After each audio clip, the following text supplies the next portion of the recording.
And welcome back. Budget सबसे बड़ी खबर इस वक्त है, तमाम आवाम की निगाहें बजट के ऊपर ही लगी हुई हैं। हमने एक सर्वे किया और लोगों से पूछा क्या तवक्कुआत हैं उनकी। Let's watch that.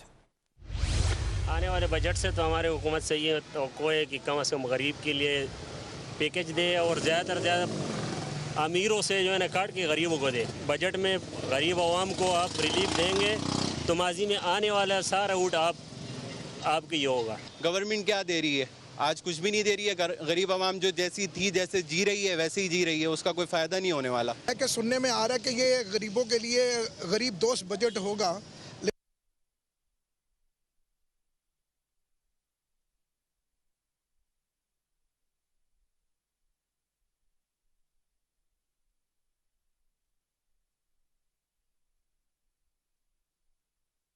आप बजट के हवाले से हमारी ट्रांसमिशन देख रहे हैं और बजट के ऊपर हम खुसूसी गुफ्तगू कर रहे हैं। इस ट्रांसमिशन के अंदर मुख्तलिफ पहलुओं से हमने बात की है कि आखिरकार आने वाला बजट जो है वो कैसा होगा। जो मुख्तलिफ प्रपोजल्स हैं, chamber of commerce, Karachi chamber of commerce का आप सुन रहे थे, उनकी तरफ से जो पॉइंट ऑफ व्यू दिया गया कि वो क्या चाहते हैं, क्या टैक्सेशन मेजर्स हों बेसिकली, और क्या प्रपोजल्स उनकी तरफ से जो है इस वक्त है दिए गए हैं इस वक्त गवर्नमेंट को। ही होप्स दिस कि गवर्नमेंट जो है उन प्रपोजल्स को एंटरटेन करेगी और इस वक्त इस हवाले से जो इंडस्ट्रियल ग्रोथ है, उन्होंने बहुत अच्छी बातें की हैं एंड में कि इंडस्ट्रियल ग्रोथ के लिए एक बड़ी अहम बात जो है वो प्रोविंशियल लेवल के ऊपर कोऑर्डिनेशन की ज़रूरत है। और ये बात शायद बड़ी अहम इसलिए भी है क्योंकि हमने अक्सर देखा है कि इस हुकूमत के अंदर जो कंसेंसस है बिलखुसूस हमेशा सियासी बुनियाद के ऊपर हमने देखा इख्तिलाफात रहते हैं। लेकिन जिस तरह हम एक बात बता रहे थे अप्रोच की, और हम बात इस पर भी करेंगे इस ट्रांसमिशन के अंदर कि शौकत तरीन साहब ने एक नहीं कई बार इस बात को कहा है कि वो एक ट्रिकल डाउन अप्रोच की तरफ से बॉटम अप अप्रोच की तरफ जाएंगे। ये दो अप्रोचेस क्या हैं, इनमें क्या फ़र्क है, ये बड़ा समझना ज़रूरी होगा क्योंकि हमने देखा है कि एक्सपोर्ट्स के अंदर ग्रोथ आ रही है, लेकिन अभी आप एक आम आदमी का ओपिनियन सुन रहे थे तो एक आम आदमी परेशान है अपनी नौकरी की वजह से, अपनी तनख्वाह की वजह से, गुर्बत की वजह से। तो एक आम आदमी अगर सही नहीं हो रहा उसका स्टैंडर्ड ऑफ लिविंग, वो ट्रिकल डाउन नहीं हो रहा। अगर मईशत ग्रो कर रही है, कुछ सेक्टर्स अच्छा पॉजिटिव शो कर रहे हैं, आपकी सर्विसेज सेक्टर ग्रोथ कर रहा है, इंडस्ट्रियल सेक्टर ग्रोथ कर रहा है, लेकिन उसका ट्रिकल डाउन इफेक्ट जो है इस वक्त आम आदमी पर नहीं आ रहा, तो ये बड़ा अहम सवाल इस वक्त है और इसको हल करने की ज़रूरत है। और शौकत अली साहब ने कहा जी कि वो चाहते हैं कि जो बजट है बॉटम अप हो, उनकी स्ट्रैटेजी और एक विजन जो उन्होंने दिया that will be bottom up. अब बॉटम अप क्या है? बॉटम अप के अंदर वो कहते हैं कि वो तीन अहम बातें हैं। एक तो एहसास प्रोग्राम है जो गवर्नमेंट का तकरीबन 16 मिलियन फैमिलीज को जो कहते हैं कि हम दे चुके हैं। दूसरा वो कहते हैं कि जो सेहत कार्ड्स हैं जिसके जरिए हेल्थ इंश्योरेंस कवर की जाएगी, और इसी तरह से जो इलेक्ट्रिसिटी सब्सिडी है टारगेटेड यानी जो है वो दी जाएगी। और ये हम देखते हैं कि गवर्नमेंट करती रही है कि जो कंजम्पशन जिनका कम है उनको सब्सिडी देती रहे, और ये इस पर तीन स्ट्रैटेजीज के साथ वो कहते हैं कि ये बॉटम अप अप्रोच की तरफ जो है गवर्नमेंट जाएगी। लेकिन ये बड़ा अहम होगा क्योंकि जब तक हुकूमत और आवाम का जो कॉन्फिडेंस है, आपस में जो रिश्ता है ट्रस्ट का, ये बेहतर ना हो सके और आवाम को फील ना हो कि माशी बेहतरी के समरात उन तक जो इस वक्त आ चुके हैं। हमारे साथ इस वक्त साबिक चेयरमैन आबाद आसिफ साहब भी मौजूद हैं। आसिफ समसम साहब हमारे साथ मौजूद हैं। जी, आसिफ समसम साहब मौजूद हैं, साबिक चेयरमैन आबाद, he is also joining us. बहुत शुक्रिया, आप खुशामदीद ट्रांसमिशन में आसिफ साहब। ज़रा बताएं, कंस्ट्रक्शन तो प्राइम मिनिस्टर ऑफ पाकिस्तान का मेन जिसे कहते हैं कि फोकस रहा है, कितनी बेहतरी आई है? बिलखुसूस आप यहाँ पर शहर कराची में, तो अभी भी बात हो रही थी KCCI के सदर से, वो कह रहे थे कि बहुत ज़रूरी है कि जो इस्लामाबाद में हो रहा है वो सूबों में भी हो।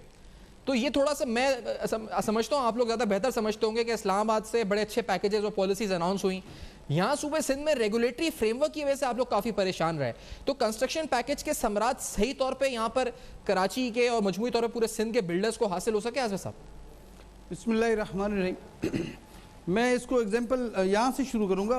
एक तो मैं फॉर्मर चेयरमैन आबाद सिद्दीन रीजन सिंध बलूचिस्तान हूँ मैं। जी सर। और मैं आपको इस बात को इस एग्जांपल से शुरू करूँगा कि रोशन डिजिटल अकाउंट, आप सब लोग विटनेस हैं कि ऐसा नहीं कि हमारा पाकिस्तानियों के रोज़गार बढ़ गए या जॉब की अपॉर्चुनिटी बढ़ गई, सिर्फ़ और सिर्फ आपने उसको चैनलाइज किया, यानी आपने उसको लीगल चैनल में, बैंकिंग चैनल से लाना शुरू किया, तो उसने आपको रिजल्ट दिया कि आपका फॉरेन एक्सचेंज जो है वो बढ़ गया। तो ये काम था, जो अच्छी टीम थी तो उसने ये करके दिखाया। जब 2020 में इन्होंने इस पैकेज का अनाउंस किया, हाउसिंग कंस्ट्रक्शन रियल एस्टेट की बात है, तो हमने उस 2020 में उस वक्त मई में हमने निशानदेही की थी कि सिंध के हवाले से, अब आप बात कर रहे हैं तो मैं सिंध की, क्योंकि मैं कन्वीनियर हूँ सेंट्रल FPCCI इसी सेक्टर का पूरे पाकिस्तान का इस वक्त, तो मैं सिंध के हवाले से मैं बात कर रहा हूँ कि हमने कहा था कि सिंध में ये मुमकिन नहीं है।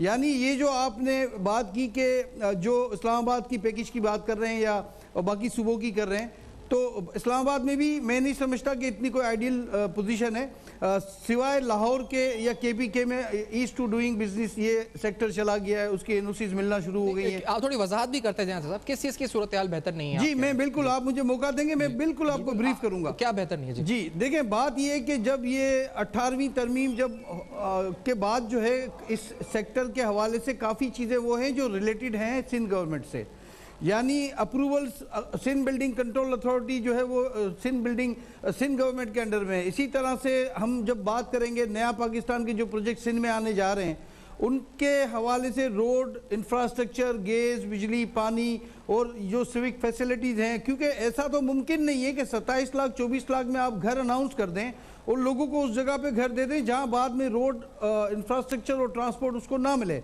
या उसको यूटिलिटी सर्विसेज ना मिले। एक एक करके आसिफ साहब मैं थोड़ा सा हम एक एक करके बात करते हैं। जैसे पहले आपने रेगुलेटरी फ्रेमवर्क की बात की है, let's start from SBC, Sindh building control authority.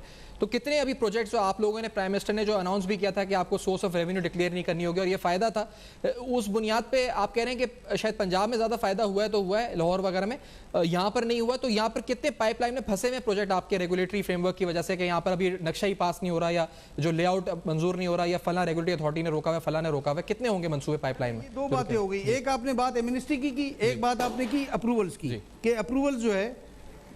Okay सही।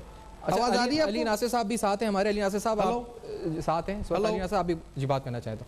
जी दरअसल बात आसिफ समसम साहब ने जो की है वो बड़ी मुनासिब बात है, और ये क्योंकि कंस्ट्रक्शन सेक्टर के अंदर चीज़ों को गौर से देखते रहते हैं, एफपीसीसीआई की स्टैंडिंग कमेटी जो है इस शोबे की उसके सरबराह भी हैं, तो इन्होंने वजाहत से कंस्ट्रक्शन सेक्टर के मसाइल को बयान तो किया।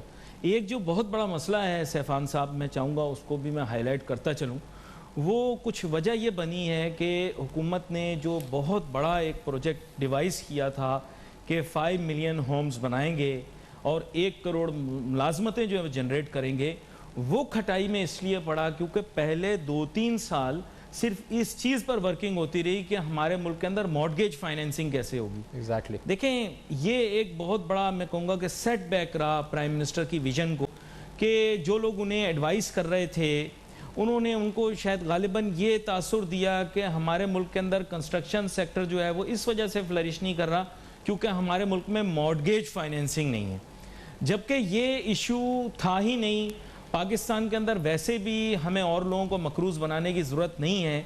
इसके बजाय I think government should focus on one very important thing, वो ये है कि पाकिस्तान के अंदर इनपुट कॉस्ट्स को रिड्यूस करें।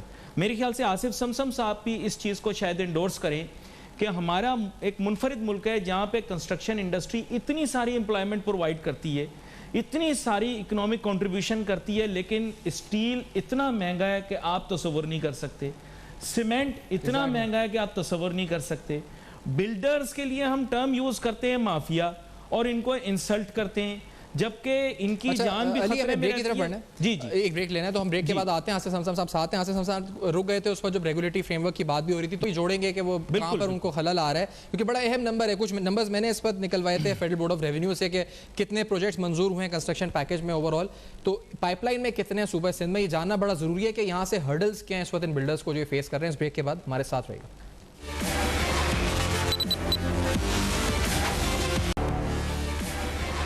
Welcome back. हम डिटेल में एनालिसिस कर रहे हैं बजट का, पाकिस्तान की इकॉनमी का, ख़ास तौर पे अभी वक्फे पे जाने से पहले कंस्ट्रक्शन के हवाले से बात हो रही थी, उसी को आगे लेके जाते हैं। सैफान, आई कम टू यू। जिस वक्त प्राइम मिनिस्टर ने अनाउंस किया था अपना कंस्ट्रक्शन का पैकेज लास्ट ईयर, आपको याद होगा उस वक्त पेंडेमिक बिल्कुल अपनी पीक की तरफ जा रहा था, मगर उन्होंने उस वक्त कहा था कि आप इसका रिजल्ट देखेंगे 1 या 2 साल के अंदर। क्या हम कह सकते हैं, अब हमने ये भी देखा कि आफ्टर द रिलीफ पैकेज, अभी हम बात करते थे स्टील कार्टेल आ गया, या हमने देखा सीमेंट की इंडस्ट्री को बहुत फ़ायदा हुआ, but now looking at it, क्या हम कह सकते हैं कि ये एक ऐसी स्टेज पर है कि आइंदा आने वाले जो 2 बड़े अहम साल हैं उसमें इसको पीक की तरफ जाता हुआ हम देखेंगे सैफरान? जी फरिया, देखिए अभी आसिफ सबसब साहब जो कह रहे थे वो भी बिल्कुल वजह है, क्योंकि मैं बिल्कुल 100% एग्री, हमने इस पर काफ़ी प्रोग्राम्स भी किए डिटेल पे, अली भी करते हैं कि यहाँ पर बिलखुसूस जो कराची और पूरे मजमूई तौर पे सिंध में जो रेगुलेटरी फ्रेमवर्क है उस वजह से काफ़ी लोग परेशान हैं। लेकिन जो फेडरल बोर्ड ऑफ रेवेन्यू है उससे हमने कुछ नंबर्स भी लिए थे, और ये जो है मई 2021 के नंबर्स हैं, यानी टिल 12 मई के अपडेटेड नंबर्स हैं। और इन नंबर्स में हमने देखा था कि जब से ये पैकेज अनाउंस हुआ था, और इसमें बेसिकली जो सोर्स ऑफ इनकम नहीं पूछी जाएगी, ये जो एमनेस्टी की बात है वो था, तो इसमें इसके मुताबिक तकरीबन 1083 projects, 1083 projects with an estimated cost of 340 billion were registered with the FBR on permanent basis. तो यानी तकरीबन हम कह सकते हैं कि 1100 प्रोजेक्ट्स रजिस्टर हुए जिनकी मालियत 340 अरब रुपए बनती है। और इसमें तकरीबन जो मई तक जब मैंने पूछा था तो उन्होंने बताया था कि तकरीबन 290 प्रोजेक्ट्स ऐसे हैं जो कि इंडिकेट कर रहे हैं investment of around 43 billion rupees, लेकिन वो अभी तक जो है वो ड्राफ्ट स्टेजेस में है। और एक और भी फिगर हमने हासिल की थी कि तकरीबन 3700 के करीब ऐसे इंडिविजुअल्स हैं जो ड्राफ्ट बना रहे हैं अभी इस वक्त, यानी प्रिपरेशन मोड में, जो तकरीबन इन्वेस्टमेंट उनकी 25 अरब रुपए तक की हो सकती है, और वो मई तक की फिगर्स थे जो हमने हासिल किए थे। इसका इम्पैक्ट काफ़ी है। हम सब जानते हैं कि कंस्ट्रक्शन जो है ये बहुत लेबर इससे जो है जनरेट होती है, और इसके साथ बहुत सी अलाइड इंडस्ट्रीज़ भी जुड़ी होती हैं। तो साथ साथ हमने ये भी मैंने नंबर्स लिए थे कि इसकी वजह से, क्योंकि बहुत इंपॉर्टेंट बात अली ने की थी कि इनपुट कॉस्ट बहुत बढ़ रही है, और हमने देखा है कॉम्पिटिशन कमीशन ऑफ पाकिस्तान जो है बार बार सीमेंट की कार्टलाइजेशन के हवाले से नोटिस ले चुका है, और हमारे जो दोस्त हैं कंस्ट्रक्शन सेक्टर के वो आइडेंटिफाई भी कर चुके हैं कि किस तरह सीमेंट के अंदर कार्टलाइजेशन हो रही है जिससे प्राइसेस बढ़ती हैं। लेकिन मजमूई तौर पर जब से ये पैकेज आया है उस वक्त से लेकर मई तक के अगर आप फिगर्स देखें तो जो सीमेंट के जो आउटपुट है वो तकरीबन 57.24% उसने ग्रो किया है, और that is a huge number. अब ये रिकवरी शो करता है कि कंस्ट्रक्शन सेक्टर में हो रही है, इसी वजह से सीमेंट की सेल्स बढ़ रही हैं, उनका आउटपुट बढ़ रहा है। इसी तरह जो स्टील सेक्टर है एक और इंपॉर्टेंट अलाइड इंडस्ट्री है, और आज के बजट में भी उनके हवाले से कुछ पॉजिटिव प्रपोजल्स हैं, और अगर वो अप्रूव हो जाते हैं तो और पॉजिटिव होगा सेक्टर के लिए। उनके तकरीबन बिलेट्स और इंगेट्स में तकरीबन 57.65% जो है वो इंक्रीज हुआ है उनकी प्रोडक्शन में। इसी तरह जो पेंट इंडस्ट्री है इसमें तकरीबन 76% जंप इसमें आया है।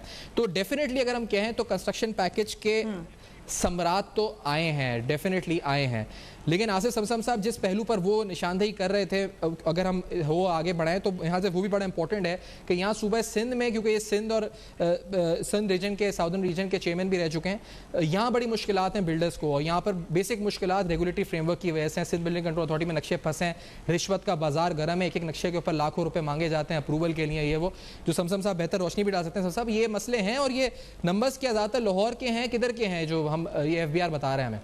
आसिफ साहब देखिए, वक्फे से पहले आपने मुझे कहा था कि जैसे अभी आपने ये सारी डिटेल बताई, और मैं बड़ा मुझे मतलब अच्छा लगा कि आपकी बड़ी वर्किंग है इसके हवाले से। देखें, दो चीज़ें आपने कही थी। आपने कहा था कि एमनेस्टी दी गई, और दूसरी बात की आपने अप्रूवल की जो डिले का इशू है।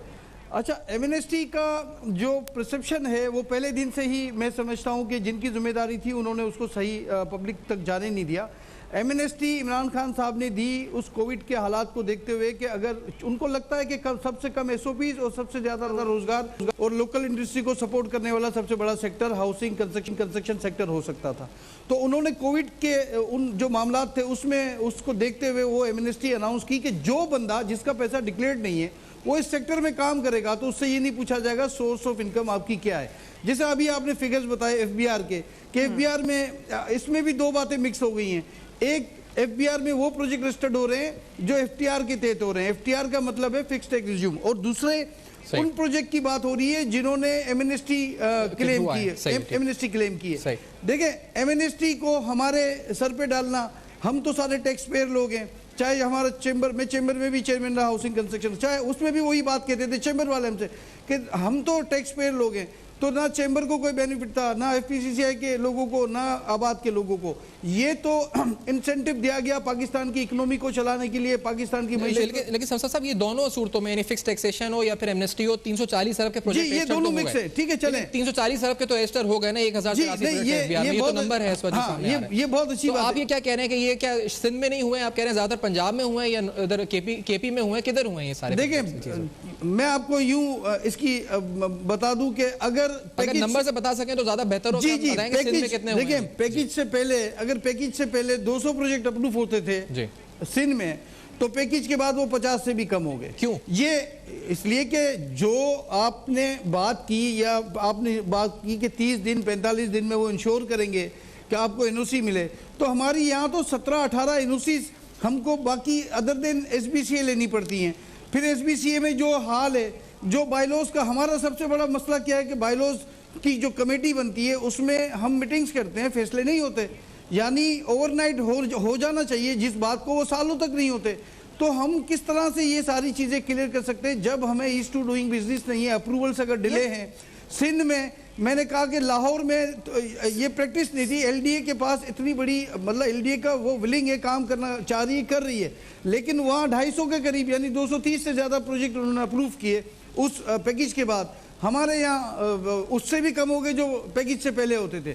तो जब वो कर सकते हैं तो हम क्यों नहीं कर सकते? मैंने तो जब भी देखा आबाद वालों को, कभी जो है इस वक्त नासिर शाह साहब के साथ, कभी मुराद अली शाह साहब के साथ, कभी आप लोग डिनर्स में इधर मीटिंग्स इधर, तो आप लोगों का मुलाकात तो रहती है जो वजीर बल्दियात से भी, वजीर सलालत सिंध से भी, तो ये आप बताते नहीं है कि ये 200 थे, पैकेज के बाद 50 रह गए, फिर वो क्या कहते हैं आपको आगे से कि ये क्यों हो रहा है? बल्कि ये मिनिस्ट्रीज उनके मातहत हैं, अगर एसबीसी है तो बल्दियात मतलब जो लोकल गवर्नमेंट में आ जाएगा जो सारे मामलात हैं, तो फिर क्यों अफेयर्स में इतना मसला हो रहा है? क्या पैसे मांगते हैं? क्विकली ऐड कि सिस्टमैटिक रिफॉर्म में जो जरूरत है उसकी एक वाज़ेह एग्जांपल है कि जहां भी हम इंसेंटिव देखते हैं वहां पे मसला आकर आपको सिस्टमैटिक रिफॉर्म का ही नजर आता है। So very rightly pointed out by Saifan कि इसको हाईलाइट आप लोगों ने किस जगह पे किया था?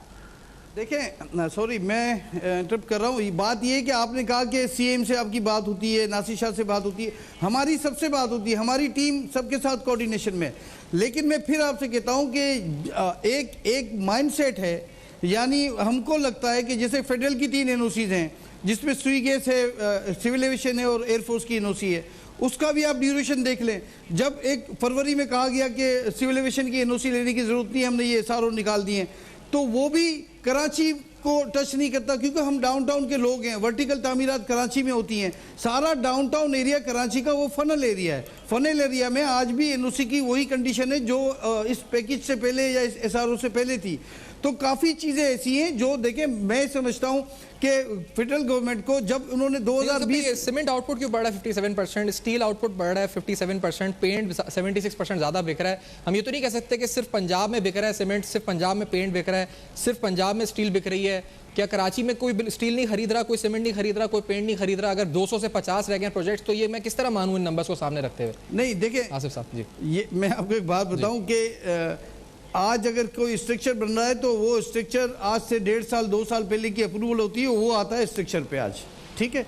यानी 2 साल 2.5 साल पहले जो अप्रूवल्स हुई थी, वो जो अप्रूवल में गई थी, तो वो आज इस स्टेज पे कि उनके स्ट्रक्चर हैं। लेकिन मैं आपको नई अप्रूवल्स की बात बता रहा हूँ। आपने स्टील के फिगर्स बताए, तो आप डिमांड सप्लाई, यानी मैं अपनी प्रोडक्शन को कट करूँ तो डिमांड बढ़ती है। और जहाँ तक आप मैं काफ़ी दिनों से सुन रहा हूँ स्टील सीमेंट, हमसे देखें, हमसे आप ये बजट का प्रोग्राम है, मैं चाहता हूँ हम इससे थोड़ा सा हटके के अप्रूवल स्लो है, सबको पता है। नासिर साहब काफ़ी प्रोग्राम कर चुके हैं, मैं भी कर चुका हूँ उनके प्रोग्राम में। अच्छा, क्या मामला है आपको पता है कि फेडरल की तरफ से भी काफ़ी चीज़ें जो हर्डल्स कर जाती हैं। लेकिन इमरान खान साहब का मैं ये समझता हूँ कि वो विलिंग है, वो काम करना चाहते हैं, लेकिन अगर टीम थोड़ी सी कमज़ोर होती है तो वो रिजल्ट हम यानी सजेशंस पे आ सकते हैं। We can come to suggestions, आप सजेस्ट कर सकते हैं कि क्या बेहतर किया जा सकता है। मैं आपको यही कैसे ठीक किया जा सकता है। मैं आपको यही निशानदेही आपने कर दी है, उसका सलूशन पे हम बात कर लेते हैं, वक्फे की बात कर लेते हैं, क्योंकि अली इसके ऊपर प्रोग्राम भी करते रहे हैं और यहाँ पर हमारे साथ मौजूद हैं आसिफ समसम साहब। तो उनसे पूछेंगे कि जहां पर कोई हिकअप है तो उसको कैसे ठीक किया जा सकता है। Right after break.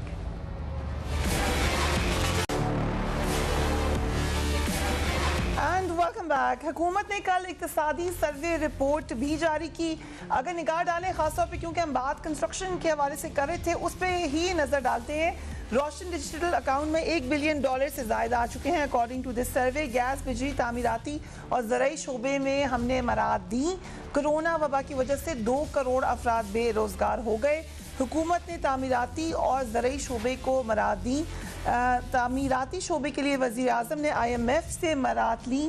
तहसीलात ज़र में रिकॉर्ड इजाफा हुआ। उम्मीद है तहसीलात ज़र $29 बिलियन हो जाएंगी। तहसीलात ज़र की वजह से करंट अकाउंट सरप्लस चल रहा है। ज़र मुबादला ज़खायर $16 अरब के साथ 4 साल की बुलंद तरीन सतह पर हैं। लेटर हम इस पे FBR के हवाले से जो बातें की गई हैं उसको भी डिस्कस कर लेंगे। But I come to you Ali कि अभी जो निशानदेही की है आसिफ समसम साहब ने, उसके लिए क्या सजेशंस हो सकती हैं, क्या तरीक़ाकार हो सकता है?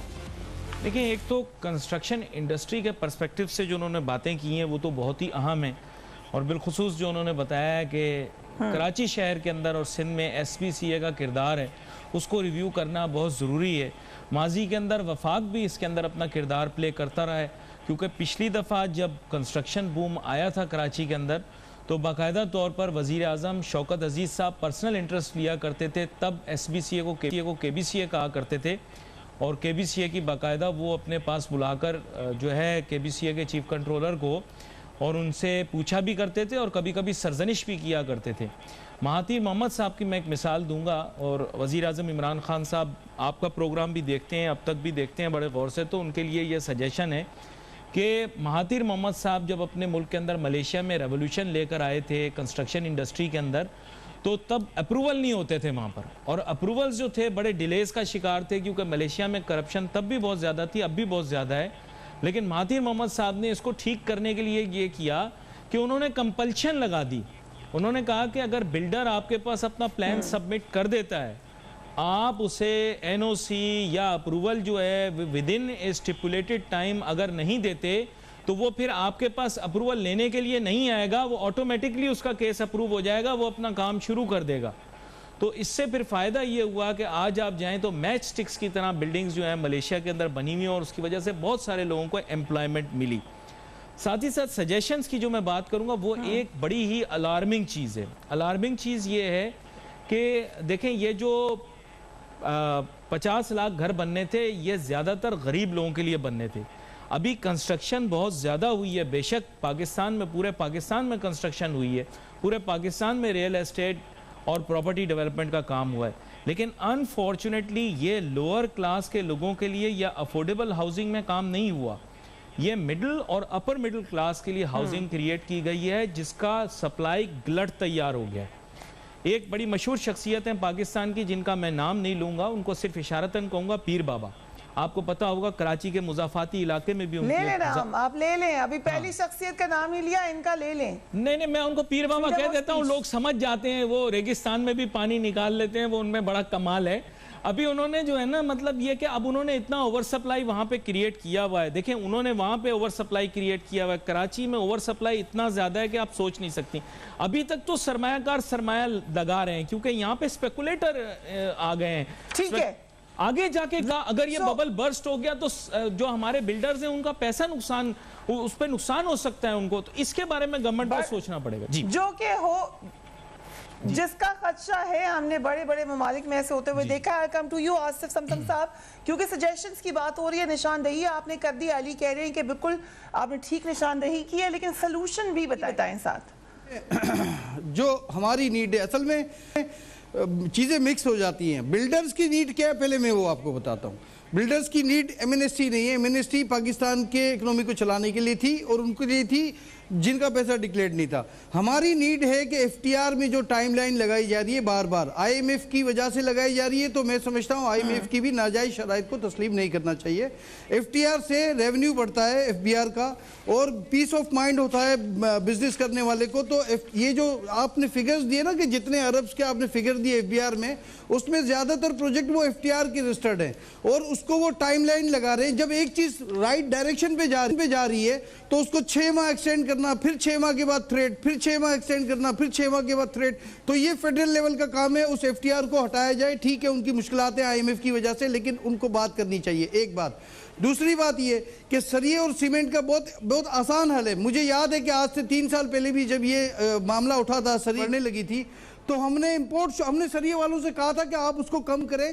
$30,000 में रॉ मटेरियल दुबई में उस वक्त मिलता था, 3-4 साल पहले की बात है।